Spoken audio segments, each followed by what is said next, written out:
So making paper has many variety to it. You can either use a blender to blend the paper into very minute pieces, or you can tear each paper with your hand into the size of mitochondria. And I chose the second option because my parents won't allow me to use the blender.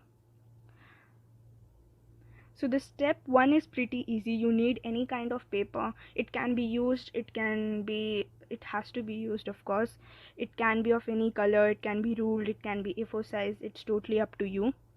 And you need to tear or blend the paper into very minute pieces. So the second step is pretty easy. You just need to boil some water. It shouldn't be boiling hot, but it should be warm. And you need to transfer all that water into a bottle. It should be half filled. And you need to put all the paper pieces that you just collected. The next clip, what you're going to see is me aggressively shaking the bottle. And this is not in fast speed. This is in real speed. That's how aggressive you need to be. Now, if you're tired of shaking it with your hands and your hands are about to ache, then what you could do is use this another option to mix the paper with water. Well, it's not that effective, but it surely did something. Now, for the third step, I didn't have a decal, which looked something like this.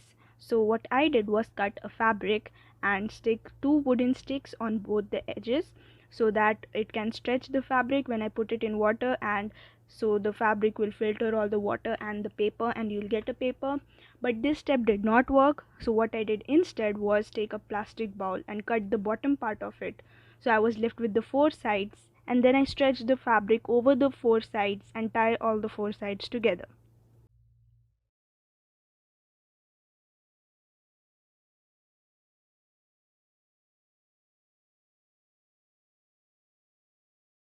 So here's a cool shot of how the paper mixture should look like. Beautiful, isn't it? So I found a little lumps in the paper mixture, so I decided to mash it with my hands, but then I realized that it might be toxic, so I wore a glove and then mashed it. For the fourth step, you need a tub of water. There weren't any measurements that I used, so I would suggest you to use your own measurements and experiment with that. So this is another close up of how I mashed the paper mixture. Also, for reference, the paper mixture smelled like wet wood, so I don't know why I found it important to tell. So for the fourth step, what you need to do is just mix the paper mixture into the water.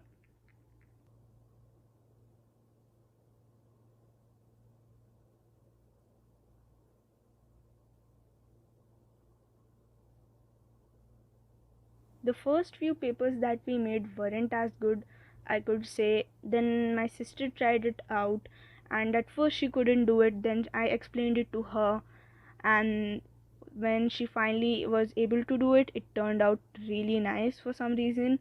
So that was like the first nice paper that we made. Now this is the clip where my sister made the paper better than me. Also, she has a YouTube channel. You should go and subscribe to it. I was totally not paid to say this.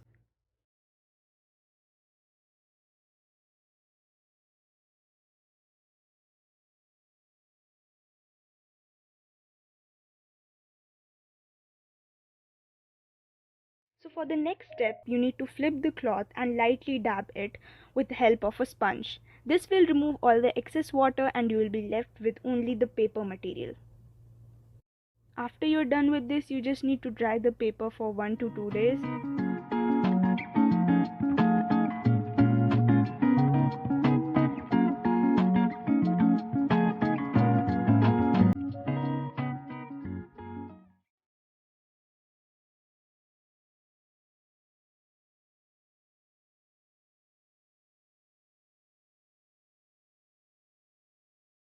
Also, on the paper, we wrote our first paper and signed it. So this is an additional step. You can iron the paper if you want, so that it can become smooth. I did iron the paper because I'm stubborn, and it was pretty nice. And there you have it, you made paper from paper. Thank you so much for watching my video, 7 minutes long. If you made it this far, I am really grateful.